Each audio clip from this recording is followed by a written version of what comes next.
Hey friends, it's Mel. Welcome back to my kitchen. And welcome back to another What's for Dinner, where I'll show you guys some of the meals we've eaten this week, where everything is pretty quick, very easy, and always delicious. Today, I want you to sit back, relax, let me do the cooking, and enjoy.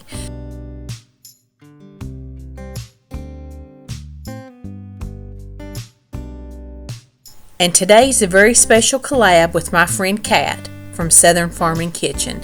If you don't already know her, you're gonna love her. She does amazing What's for Dinner videos, she does grocery hauls, and lots of other special food related videos. Be sure to check out her channel. I'll have it linked in my description box, as well as her What's for Dinner video that she's posted tonight with me. Be sure to tell her in the comments that Mel sent you over, and if you're joining me from Katt's channel, I thank you so much for stopping in. I appreciate you taking the time so very much. I hope you like what you see, and will subscribe and come back every week for more What's for Dinner ideas. So let's get right into the cooking. The first meal that I'm going to show you is just a good old favorite of ours. It's pinto beans. I'm going to show you how I make pinto beans in the crock pot. The first thing that I did was, starting the night before, I just took a 1 pound bag of pinto beans and I just looked them real good, and then I rinsed them really good and I let them set all night long in the refrigerator covered in water. Then the next morning when I got up, all I had to do was give them another good rinse and toss them in my crock pot. And then I covered them up with water about 1 inch or 2 above the beans. I threw in a bunch of salt, a good amount of pepper, and I put a little bit of just regular cooking oil in mine. You can season them up with whatever fat you have. If you have bacon grease, that is always good, or fat back or anything like that that you might want to fry up and throw in. But I did happen to remember that over in my pantry I had one of these little bitty canned hams. I buy these and I stick them back in my pantry just in like my emergency stockpile.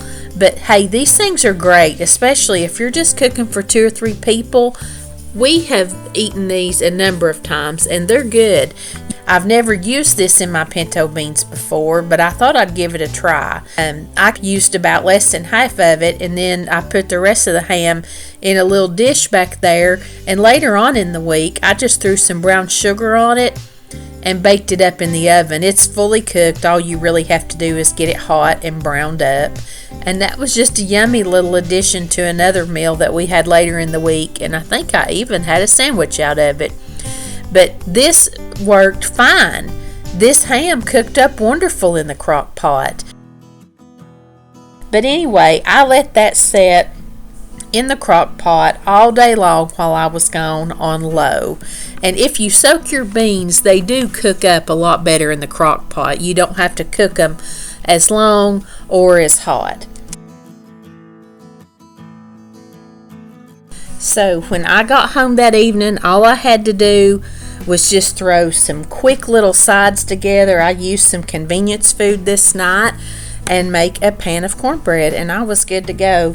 The first thing I always do when I'm making my cornbread is I'll throw a little Crisco or butter or something in my cast iron skillet, and I'll put it in the oven while it's preheating so it can melt that oil down.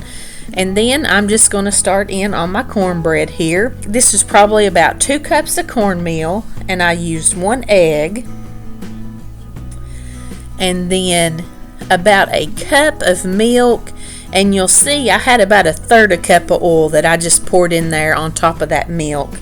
And I do put about 1/3 cup of self-rising flour or so in my cornbread too. You want to be able to pour it into the skillet. Honestly, just follow the directions on the back of your cornmeal bag. It always turns out fine. But I had a box of these little au gratin potatoes that I just mixed up according to the directions on that box. And that and my cornbread cooked up together at the very same time. And then I just had a can of those good old seasoned greens. Now when you pull your skillet out, of course it's going to be hot. And I just pour my cornbread batter right into that pan, and you can see it sizzling around the edges, and that gets you that crispy golden crust on the bottom that we all just love about cornbread. I mean, I love cornbread. It's so good. As soon as I got home and started preparing the rest of my meal, I went over and turned my beans up on high, because one thing about cooking pinto beans in the crock pot, you don't always get that good thick kind of soup that you want. But my mom has showed me a trick before. Take some beans up against the side of my crock pot, and if you just kind of mush your beans up like that, it'll help your bean soup to get a little bit thicker. And then cook them on high until you're ready to eat. And of course I always want an onion, and then I had a little garden cucumber there. I like to have that with my pinto beans.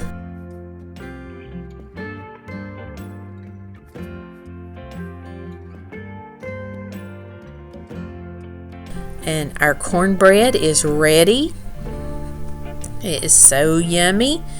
I'll flip it out of here. Be real careful. This was the slickest little plate. It was hard to get it on there. But there's that nice crispy bottom you get whenever you put it in a hot cast iron skillet. And let me give you a little bit of look at this cornbread.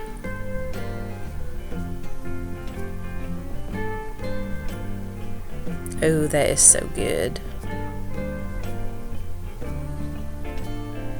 Nothing better.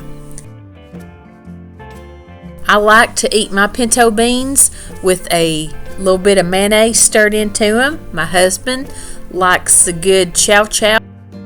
I made these pinto beans this night because I knew the very next day I was going to be baking a meal from a bunch of fresh garden vegetables that I had got at my local market, and I knew we would want these pinto beans to go along with it. So again, this is getting, 2 bangs for $1 here, but there ain't nothing like ham and beans.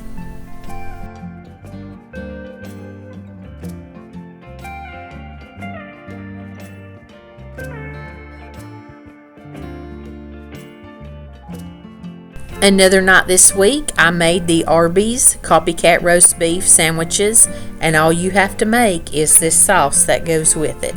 I'll link to the exact measurements below because I did double this recipe a little bit. It's a half a cup of ketchup, 1 tablespoon of apple cider vinegar, 4 to 6 tablespoons of water, some Tabasco, which I did not put in, about a half a teaspoon of onion powder, half a teaspoon of garlic, and I started down in the bottom, you saw, with 2 big tablespoons of brown sugar, and then a little salt and pepper to taste. But like I said, I'll leave you a link below so you can have the exact measurements. And this really did taste like the Arby's sauce. My husband said these sandwiches were better than what he's had at Arby's.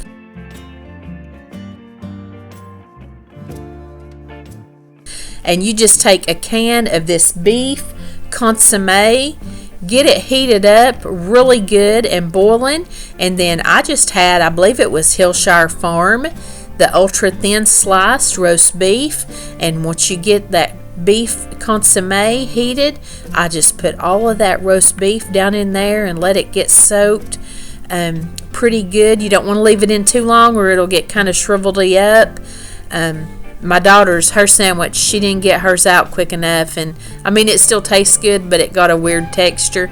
But you can see how yummy that was. I'd toasted up our buns in a skillet back there, and I had some curly fries in the freezer, and this was a yummy, good meal. So easy. We're going to have that again real soon because I had bought 2 packages of meat, and we didn't even need all that much. I'm going to throw in another quick little meal because I've mentioned chili buns a couple times on my channel, and I've had so many questions about what is a chili bun. So here we go. When we have chili bun night, this is what we have. We love this Kroger chili sauce, and then tonight I'm using the Johnsonville beef brats for my husband. He really likes the better cheddar, but they were out, so we just used what I could get my hands on. If we don't use this chili sauce, we like Van Camp's chili with beans. I just heat that chili sauce up. I stick my husband's hot dogs down in the oven on about 350 for maybe 10 minutes till they get, good and hot and get a little bit of brown to them. This is my quick go-to meal. There's hardly nothing to clean up. Most of the time we eat it on paper plates. But here I'm going to fix my daughter's up first. She likes to have shredded cheese in the bottom of hers, mustard, chili, and that's her chili bun. Chili bun is simply a bun with chili and the fixins and no dog. And a chili dog is the same thing with the hot dog. It's hard to order these out. People get so confused. But that's hers with chips and dip. And my husband likes me to put cheese in the bottom of his bun. He likes mustard, chili, and there comes his beef brats and a nice bit of onion. And chips and dip, of course.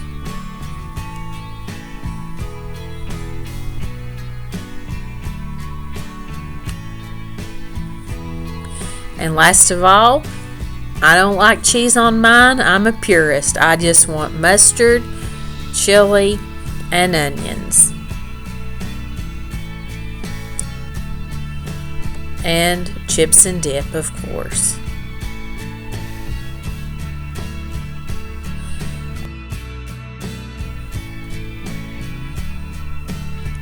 For dessert, you don't want to forget your Tums. I always need one after I have this meal. I'm getting a little age on me, friends. It's happening. But we love chili buns. It's a quick, easy go-to meal. The next meal we had was spinach and ground beef stuffed shells, and it just calls for half a pound of brown ground beef. I had prepped some earlier this week. I had already drained it, so I just added a little bit of oil back into it, and then I used some frozen diced onions to give it a little bit of moisture too. It's about 2 teaspoons of garlic, salt and pepper it to taste.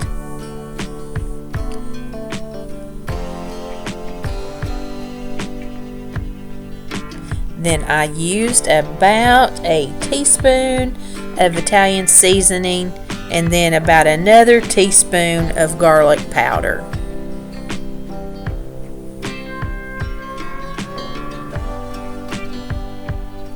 And I'm just going to saute that around there in the skillet just to try to get it all heated back up.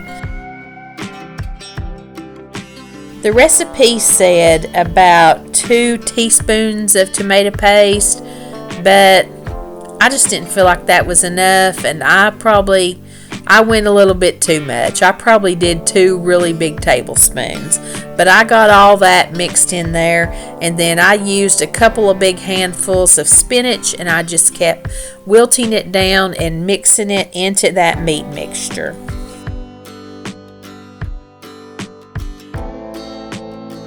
While all this is going on, you're going to be boiling your big stuffed shells over there till they're about al dente.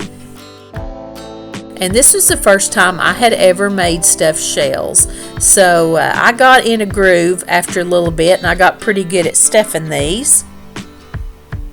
I had been wanting to make stuffed shells, but every recipe I saw was just a whole lot of cheese. Ricotta cheese and mozzarella, and I like that, but I needed a little bit of protein in mine. Sometimes I'm not good to eat a lot of rich foods like that.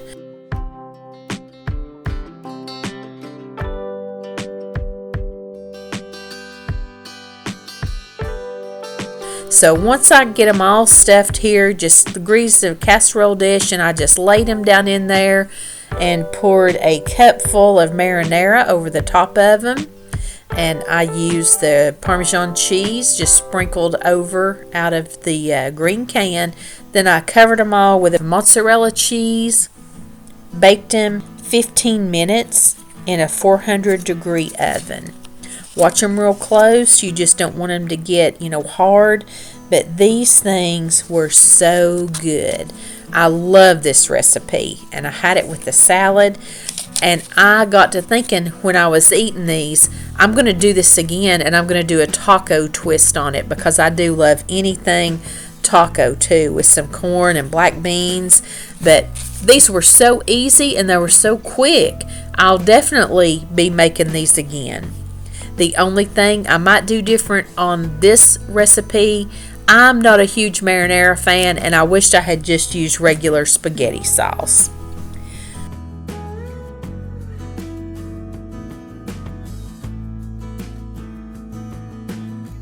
The last thing I'm bringing you is a dessert tonight. It's a cherry yum yum, and we're going to start with the crust.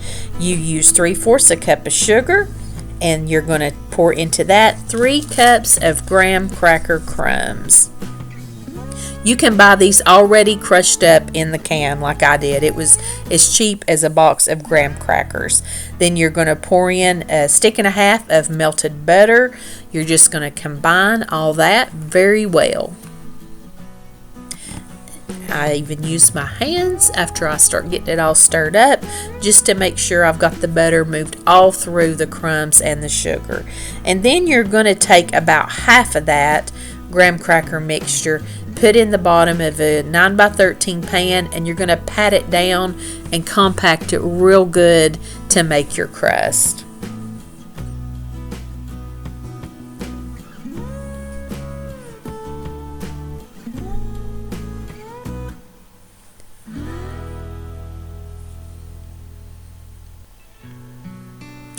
Then you're going to move on to making your filling. Oh, and I always stick my crust in the freezer while I'm making the filling, just so it can set up. To make your filling, you're going to beat 1 block of cream cheese. Then you're going to stir in about a cup of cold milk. And you're going to use a box of Dream Whip. And it's going to have 2 packages in it. And you're going to pour in both of those packages into this cream cheese and milk mixture, and you're going to beat it for a good 3 to 4 minutes until it forms stiff peaks.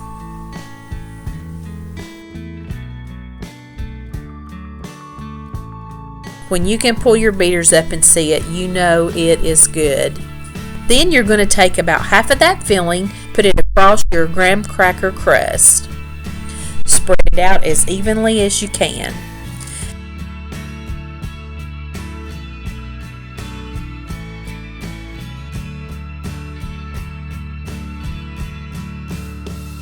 And you're going to need 2 cans of cherry pie filling. You could use 1 can of cherry, 1 can of blueberry. Do whatever you like, all blueberry. But my mom, I was making this for her birthday, and she loves cherry yum yum. So I used 2 cans of the very cherry pie filling. You're going to spread that evenly across your first layer of cream cheese mixture. Then you'll just come back across it with the rest of your cream cheese and Dream Whip mixture.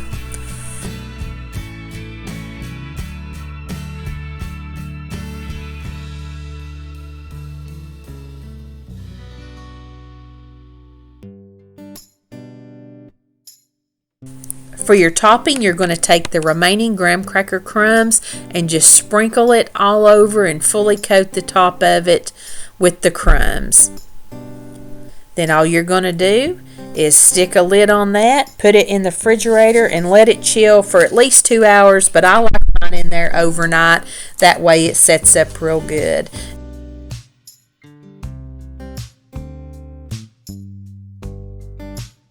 And here is Mama serving this Sunday. It was so good. Guys, I appreciate you so much stopping by. I hope you liked what you've seen this week. I'd ask you, if you've not subscribed to my channel, please do so. And talk to me down in the comments. Let me know what you thought about this week's meals. If you're coming over from Katt's channel, thank you so much. I hope you would stick around and come back next week for more What's for Dinners. And if you are one of my subscribers, be sure to go over and check out Katt's video. I appreciate you all so much, and I will see you next time. Until then, I send you love from my kitchen.